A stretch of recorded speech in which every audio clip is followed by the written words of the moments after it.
everyone. Now we will be transitioning into the testing and validity of the vaccines. And I'd like to reintroduce Dr. Susan Karol to talk more about this.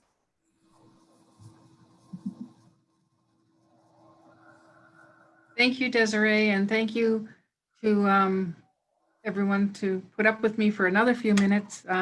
We're switching gears a little bit to talk more about the vaccine.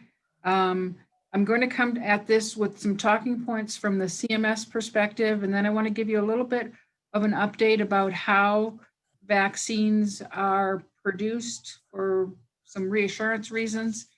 Basically, under President Trump's leadership, CMS has taken steps to ensure all Americans have access to the COVID-19 vaccine at no cost when it becomes available. We know that our HHS partners at Indian Health Service and the CDC have held tribal consultation and urban Indian confer sessions to obtain input on a plan for COVID-19 vaccination implementation and distribution plans in India. And I know we have a question about caregiving, caregivers getting the vaccine. I will refer you to the IHS Gov website for their newly released plan. It was released earlier last week, and it's a long document, but hopefully can you bring the dog? Your questions in that document. The IHS issued a Dear Tribal Leader letter and an Urban Indian Organization letter explaining that tribal health programs and UIOs will have two options to receive the vaccine at no cost. Tribal programs and UIOs may enroll in the CDC COVID-19 vaccination program coordinated through IHS, or alternatively through the relative state or local jurisdiction that they're in. CMS supports these efforts, and in anticipation of when a vaccine becomes available, we will refer you back to the Indian Health Service and the CDC. IHS is taking action to ensure the participants in our programs, which are Medicare, Medicaid, and CHIP, and the associated marketplace private health plans, that will all have access to an FDA authorized or approved COVID-19 vaccine at no cost. And that's the important thing, is it's at no cost. I will refer you to the website cms.gov/COVIDVAX, COVIDVAX as one word, COVIDVAX. And I'll get that in the chat section as soon as I can type. This will be your centralized resource area where you'll find specific information on providers, health plans and insurers, state Medicaid programs, CHIP programs, and we plan to frequently update these resources as information becomes available. On October 28th of this year, CMS released a comprehensive plan with proactive measures to remove regulatory barriers and ensure consistent coverage and payment for the administration of an annual vaccine for millions of an eventual vaccine, just not annual, but eventual, holy cow, for millions of Americans. As part of this comprehensive plan, we issued an interim final rule, and this is CMS talk, okay? Interim final rule with a comment period, and we abbreviate that IFC, to remove administrative barriers to equip the American healthcare system with maximum flexibility to respond to the COVID-19 public health emergency, and to ensure consumers have affordable access to testing and treatment for COVID-19. The IFC was published in the Federal Register on November 6th. 2020, and written comments are due to CMS by January 4th. So that's a lot of CMS language that may help some of you on the call today, but I wanted to get that information out.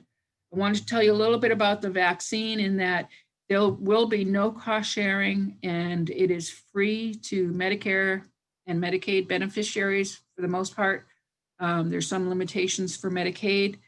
but want to encourage all to enroll if you haven't, and appropriate to your age and conditions. And I want to tell you a little bit about vaccine development and testing. There's 3 stages for vaccine development. It's a very scary issue. I know you've probably heard on the TV different people speaking to, maybe I won't get it, maybe I will get it. As a doctor, I'm going to encourage everyone to get it.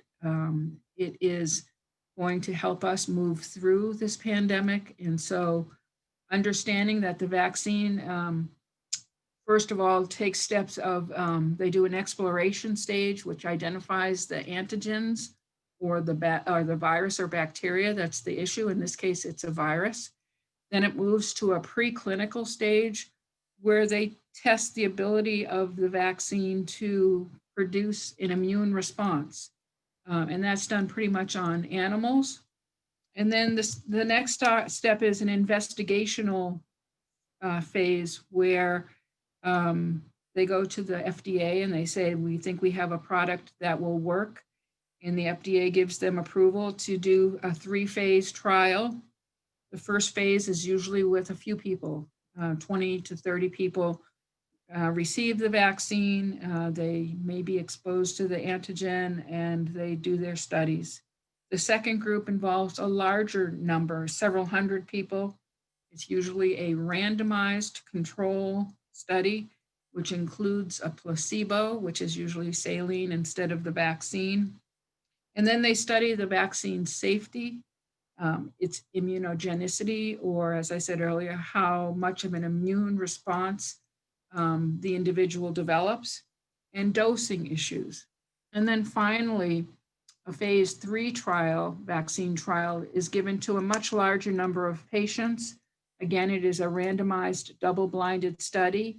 And this is what takes so long for putting together a vaccine to be given to the public. These different phases take time. And in the third phase, it's important to assess the safety, and they're looking for rare side effects. And they want to see how well the vaccine prevents the disease. And does it make antibodies, or how does the immune system respond to the virus? After the phase 3 is completed, it goes back to the FDA and they apply to see if they can now use the drug. And the FDA then goes off and inspects the factories where the vaccine is made. They do appropriate labeling. They continue to follow what goes on with vaccine development.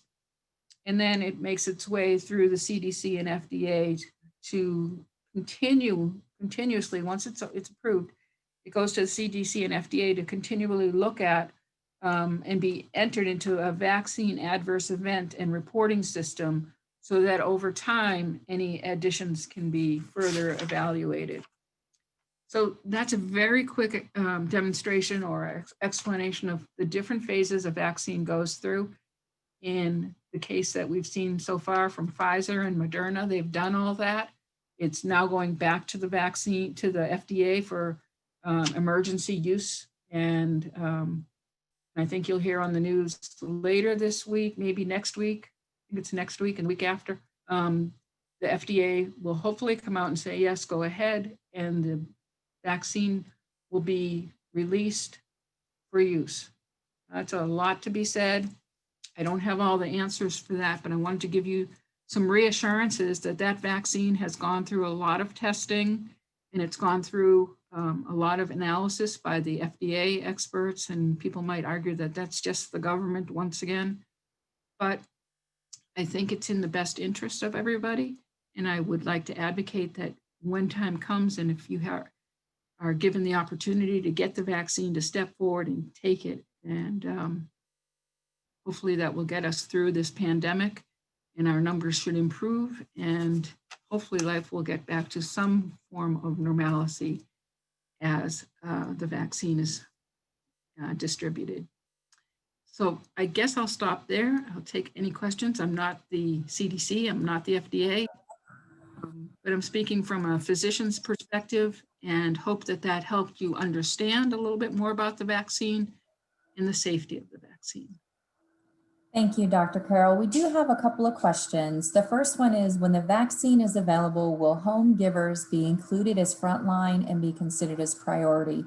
Has anyone had any information about that, or who do we speak with or contact about accessing the vaccine? Sure.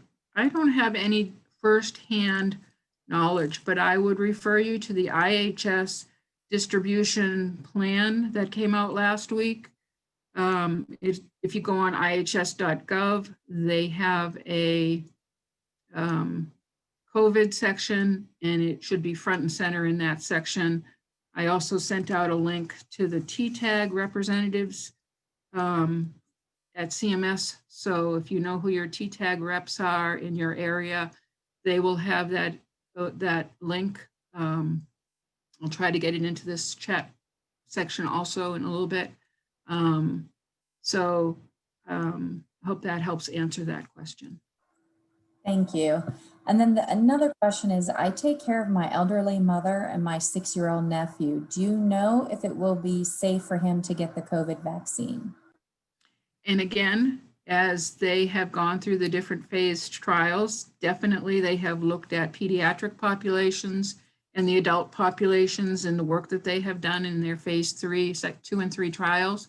So my understanding is, yes, it will be safe for everyone that is going to get the vaccine.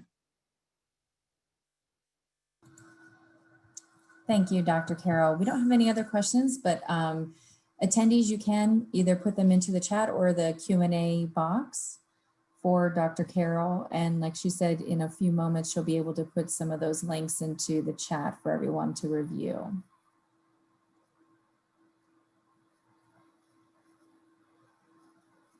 I don't see any other questions. So, let's see, hold on. There is one other question. Do states have different priority lists? That's a good question. In some cases it's yes, in other cases it's no. Again, it will depend on the information that has come out in the IHS vaccination plan. In some cases where there may not be large Indian populations with Indian Health Service or tribal clinics, those may be under state or local determinations. But in the larger areas, my understanding is the vaccination will go to those Indian health and tribal sites for distribution. Thank you. We do have 2 more questions. The first one, when are they predicting that the vaccine will be available? So the first vaccine by Pfizer, my understanding is that it will clear the FDA's emergency use authorization, or EUA, next week. And I believe Moderna's promptly a week or 2 later. And it will be good to go from there. And then the other question is any words of advice about getting traditional elders to consider the vaccine? Do you mean the elders to get the vaccine or the elders to support use of the vaccine, I guess is my question. I have not heard that traditional elders are not interested in the vaccine. I don't quite have the full information.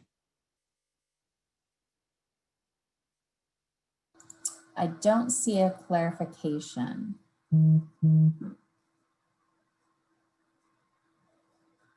I would take it as taking, being willing to take the vaccine. And I think where that question is coming from, I totally appreciate the issue of American Indians being experimented upon years ago by and for different issues. And we had a conversation about this recently. And I think that issue, I'm not a traditional healer, and I'm not, and I don't want to speak for them in any way.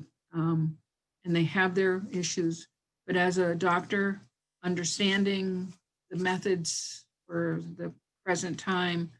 The safety and the quality control of what they're producing is important for everybody.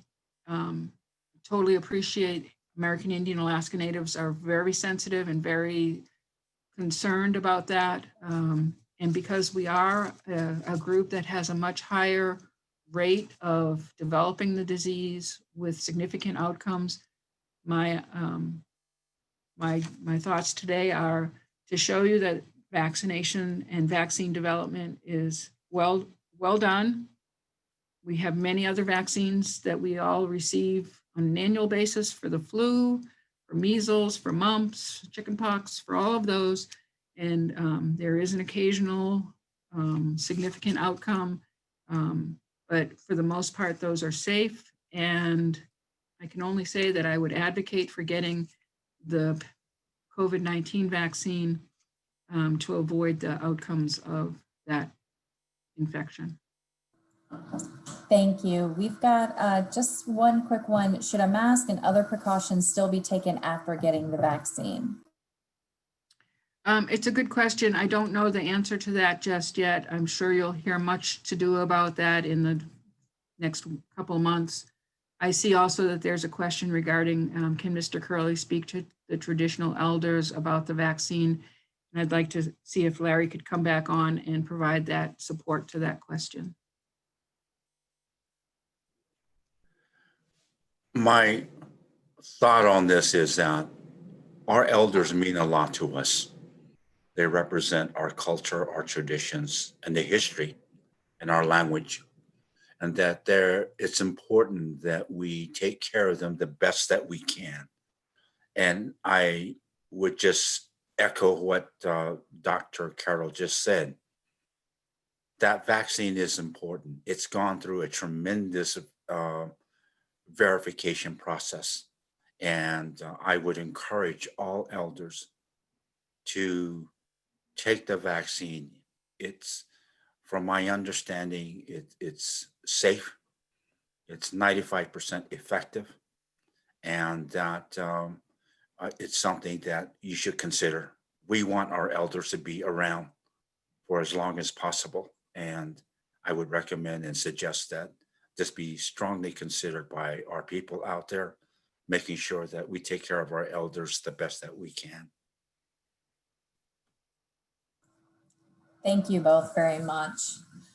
We are going to go ahead and transition. Thank you very much, Dr. Karol. You've spent quite a bit of time with us today. We greatly appreciate that. Thank you. I have another poll.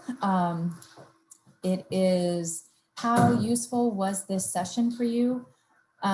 We do have a couple questions in the chat about the webinar. It will be available later on. You can check the NACOA website. We will provide that to you all. We'll leave the session, the poll question open for just another moment or two. Then we'll have one more poll question and then we'll be able to do our wrap up. So most people say it's extremely and very useful, so that's great. Thank you so much for your input. And we've got our last and final poll of the day. What's one new thing you learned about in this webinar that you plan to use? And that is just one thing, learning about the experiences of other caregivers, telehealth, connecting with loved ones from a distance, boundaries and self-care, assessing services for adults in rural settings, navigating benefits or other. And if you're comfortable, you could list in the chat box. And we'll just leave it open for another moment or two before we go ahead and transition. These poll questions really help. We greatly appreciate you answering them. They really help us to determine what items that we can provide to you in services, as well as being able to have additional webinars. So it looks like most of you are learning about experience of other caregivers, the telehealth. Well, thank you very much. I am going to go ahead and turn it over to Larry for our wrap up and closing. Thank you all very much for your comments, your suggestions, and thank you very much as well for participating. I have been always hopeful that we can provide information that's useful to you. And I thank you all very much. We are living through a interesting time, a, a definitely trying time. But as Indian people, we have lived through many more of these things in the past, and we will survive and we will persevere. And I look forward to our continuing relationship and working with one another. And appreciate all of you. Take care of yourselves. And as a closing, it's a prayer for all of us. Again, in my native Navajo language. Ekehe shidigan no sanshama yadil shija. Dishigo ekehe kon hinane kredor hiln dao silne. Yat eho e na de ni kato les adot ego na de ni kato les. Di kon hi masan don hi chedan lini. Yat eho na de kato les. At enig no samba kat. Belashla in linigi yat eho na de nigan. Yat eho dan sidi keso les. No. Yat eho e na dot les e danits in a condit so there's an e na de ido les. Ako hehe e de schnido les no stanchama yadil di he di condit di shigot hinane kre. Hajana hustling, hajana hustling, hajana hustling, hajana hustling. That's the end of the prayer. Thank you, Larry, and thank you all. And we'd like to thank our partners, Kaufman and Associates, National Alliance for Caregiving, Diverse Elders Coalition, and special thanks to our funder, the John A. Harford Foundation. Thank you and have a great day.